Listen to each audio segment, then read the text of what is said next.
오늘이 예수님이 십자가에서 돌아가신 성금요일이고 방금 읽은 본문이 그날 있었던 이 십자가 사건을 말씀하고 있습니다. 금요일 새벽에 예수님은 여러 곳에서 신문을 당하시고 결국 사형 선고를 받으시고 금요일 아침 9시에 십자가에 매달리십니다. 25절은 제3시가 되어 십자가에 못 박으니라고 하는데 지금 시간으로 아침 9시를 말합니다. 십자가는 사람이 바로 죽는 사형틀이 아니라 서서히 죽어가게 하는, 가장 고통스럽게 사람을 죽게 하는 아주 잔인한 사형법입니다. 피를 말려서 죽인다는 표현이 있는데 십자가가 바로 그렇게 사람을 죽이는 끔찍한 사형법입니다. 사실 사형 당하는 사람의 입장에서는 잠깐의 고통과 함께 바로 죽으면 제일 낫겠지요. 지금도 많은 나라들이 사형 제도에 대한 찬반이 팽팽하지만 사형을 할 때에는 서서히 죽는 것이 아니라 즉시 사망하는 방법을 사용합니다. 우리 민족 역사에도 이 망나니라는 창수형을 하는 사람들이 있었지요. 망나니에게 죄인 가족들이 부탁하는 것이 한 번에 고통 없이 가게 해달라는 것 아닙니까? 그런데 십자가형은 전혀 그런 사형틀이 아닙니다. 여러분, 로마 정부가 왜 이렇게 잔인하게 십자가 사형 제도를 시행했을까요? 본때를 보여주기 위해서입니다. 이런 죄를 지으면 너희들도 이렇게 된다는 본보기를 보여주기 위해서입니다. 그러므로 아주 악랄하고 죄질이 나쁜 죄인이나 로마 정부에 대항한 정치범들에게 이 십자가형을 내렸습니다. 예수님은 유대인의 회의인 산헤드린 공회의에서는 신성 모독죄로 유죄가 선고되었지만 로마 법정에서는 로마 정부에 반역을 한 정치범이 되었습니다. 그래서 죄패에 유대인의 왕이라고 쓰여진 것입니다. 로마 황제가 인정한 왕만 있어야 하는데 예수님 자신이 유대인의 왕이라고 한 것이 로마 정부에 저항한 것이라는 뜻입니다. 물론 예수님이 유대인의 왕이라고 인정한 것은 민족 유대인을 말하는 것이 아니라 예수 믿고 새롭게 이스라엘이 된 성도들을 말한 것입니다. 그러나 유대인들의 음모와 빌라도의 무책임한 행동으로 예수님은 로마를 반역한 정치범이 되어서 십자가형을 당하게 되었습니다. 여러분, 이렇게 예수님은 가장 악한 죄인으로 취급당하시면서 가장 고통스러운 방법으로 죽어가셨습니다. 설상가상으로 예수님의 십자가를 지나가는 자들이 온갖 욕과 조롱을 합니다. 네가 성전을 사흘 만에 짓는다는 자구나. 그런데 꼴 좋다. 너 자신아 십자가에서 구원해봐라 하며 모욕합니다.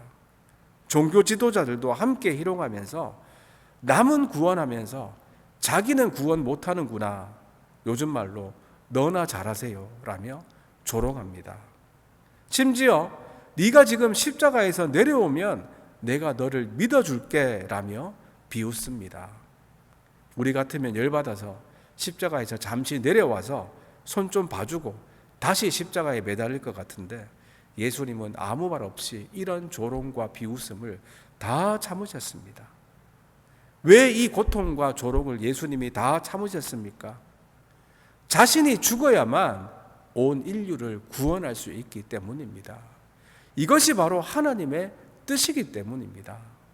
그렇습니다. 예수님은 사람들에게 죽임 당하신 것이 아니라 인류를 구원하시기 위해 스스로 죽음을 선택하셨습니다. 그래서 숨진이라에 해당하는 이 헬라어를 보면 수동태가 아니라 능동태입니다.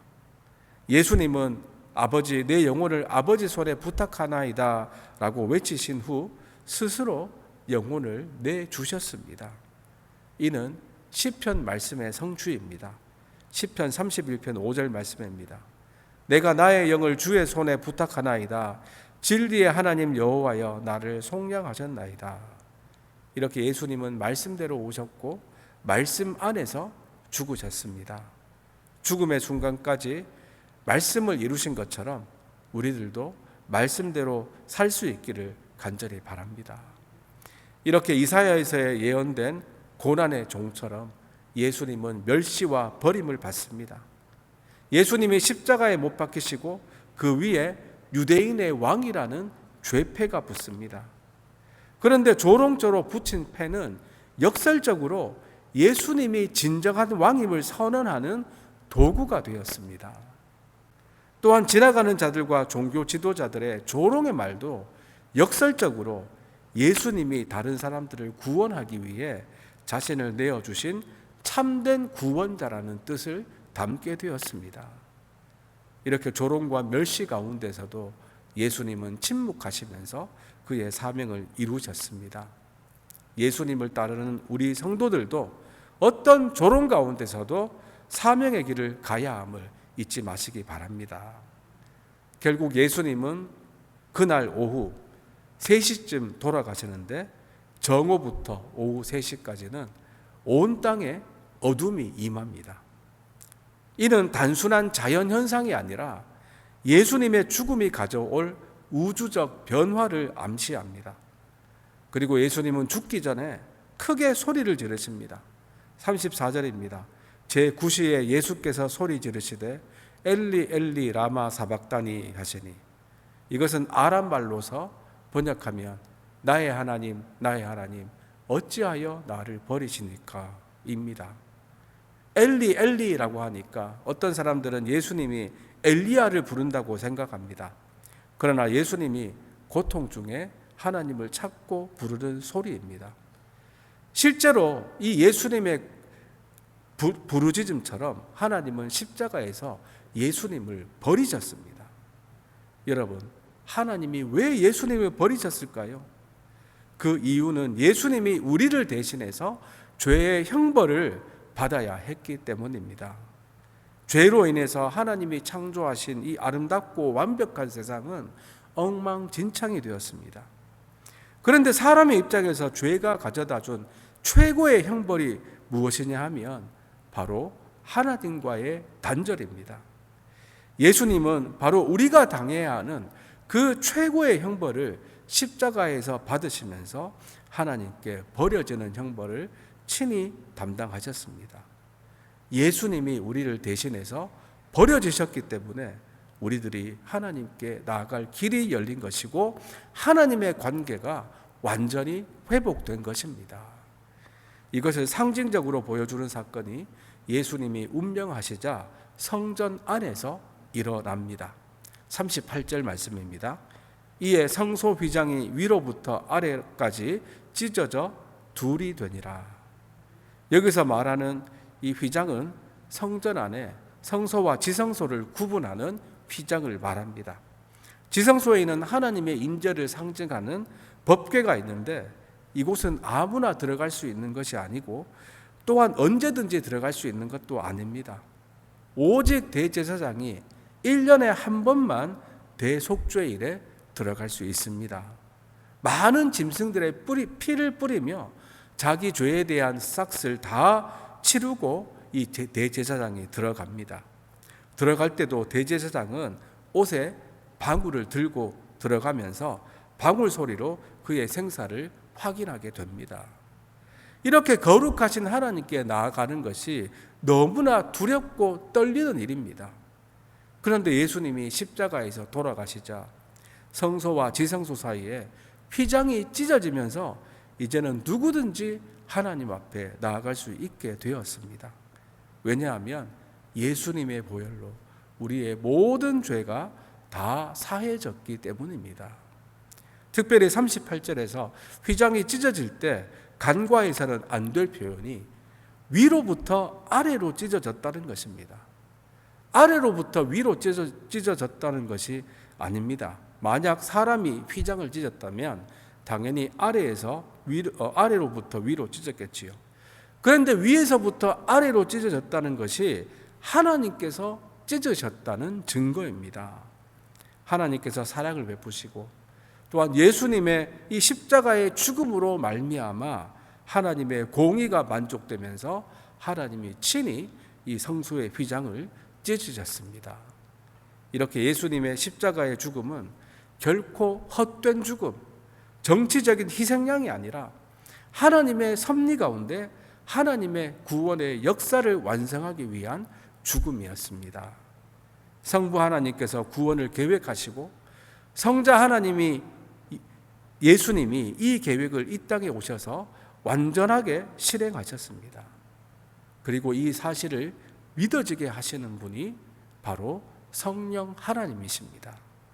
오늘 본문에도 이 십자가 현장에서 예수 믿게 된 한 사람이 등장합니다. 그런데 그 사람은 하나님이 택한 민족인 유대인이 아니라 유대인들이 그렇게 미워하고 증오하는 로마 군대의 백부장이었습니다. 이 백부장이 이 사람은 진실로 하나님의 아들이었다라고 고백합니다. 여러분, 이것이 바로 성령의 역사입니다. 우리들도 이 성령의 역사로 예수님을 하나님의 아들로 알고 믿게 된 것입니다. 십자가 사건은 인류 역사상 가장 끔찍한 배은망덕과 기만, 부패, 음란, 악의의 행위입니다. 만물과 만인의 창조 죽임 당하셨기 때문입니다. 이 범죄는 부친 살해, 동족 살해도 아닌 바로 하나님을 죽인 것입니다. 우주의 그 어떤 악도 그리스도를 십자가에 못 박아 죽인 악에는 미치지 못합니다. 그런데 하나님이 이 인류에 가장 소름 끼치는 행위로 무엇을 하셨습니까? 하나님은 십자가의 어둠에서 부활의 빛을 이끌어내셨습니다. 악을 오히려 인류 구원의 도구로 삼으셨습니다. 하나님은 이 악을 통해 우리가 용서를 받아 그의 자녀가 되게 하셨습니다. 무엇보다 천국 문을 활짝 여셔서 우리는 영원한 나라에서 믿음의 사람들과 영원히 살 수 있게 되었습니다. 하나님은 우리를 위해 죽으심으로 가장 큰 악에서 가장 큰 선을 이끌어내셨습니다. 그리스도를 죽인 것보다 더 끔찍한 사건은 있을 수 없습니다. 반면 인류에게 부활보다 더 놀라운 선물은 있을 수 없습니다.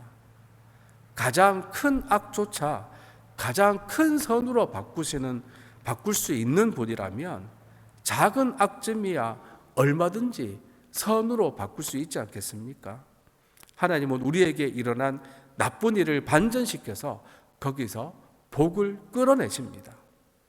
고난과 죽음의 반전과도 같은 부활을 바탕으로 그리스도의 교회는 2000년 동안 교회를 파괴하려는 모든 시도를 이겨내고 끝까지 살아남았습니다.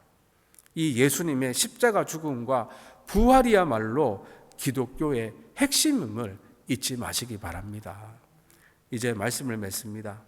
예수님은 우리를 대신해서 십자가에서 죄인의 모습으로 우리가 받아야 할 모든 형벌을 다 받으셨습니다. 그 중에 최고의 형벌인 하나님과의 관계가 끊어지는 하나님께 버림당하는 고통까지 다 당하시며 돌아가셨습니다. 그런데 그가 찔리고 상하고 징계를 받음으로 끊어졌던 하나님과의 관계가 회복되고 이제는 하나님과 평화를 누리게 된 것입니다. 그래서 예수님에게는 분명히 고난의 금요일이었지만 우리들에게는 굿 프라이데이가 된 것입니다. 이제는 예수님의 십자가 보혈만 믿고 의지하고 나아가면 누구든지 거룩하신 하나님 앞에 얼마든지 나아갈 수 있습니다. 십자가는 하나님의 사랑의 정수이자 우리 영혼의 충전소입니다. 이 십자가의 감격을 잃지 않고 하나님 백성답게 거룩하게 살고 하나님이 주신 사명 감당하며 살아가는 저와 여러분들이 다 되시기를 주님의 이름으로 축원드립니다. 기도하겠습니다. 하나님 아버지 감사합니다. 우리들을 대신해서 예수님을 죄인의 자리에 서게 하시고 우리가 받아야 할 하나님께 버림받는 형벌까지 받게 하심으로 우리를 구원하여 주시니 감사합니다. 이 예수님의 십자가 사랑을 늘 마음속에 간직하며 감격하며 살아가기 원합니다. 이제는 누구든지 언제든지 하나님 앞에 나갈 수 있는 길을 열어주시니 감사합니다. 우리들 여전히 부족하고 허물 많은 죄인들이지만 오직 예수님의 십자가 보혈 의지하며 은혜의 보좌 앞에 담대히 나아가는 성도들 되게 하여 주시옵소서. 십자가 앞에서 우리의 마음이 늘 새로워지고 회복되기를 원합니다. 그리하여 내게 주신 십자가를 기쁨으로 지고 따르는 성도들 다 되게 하여 주시옵소서. 오늘도 저희와 함께 하심을 믿사오며 감사드리오며 예수님의 이름으로 기도드리옵나이다. 아멘.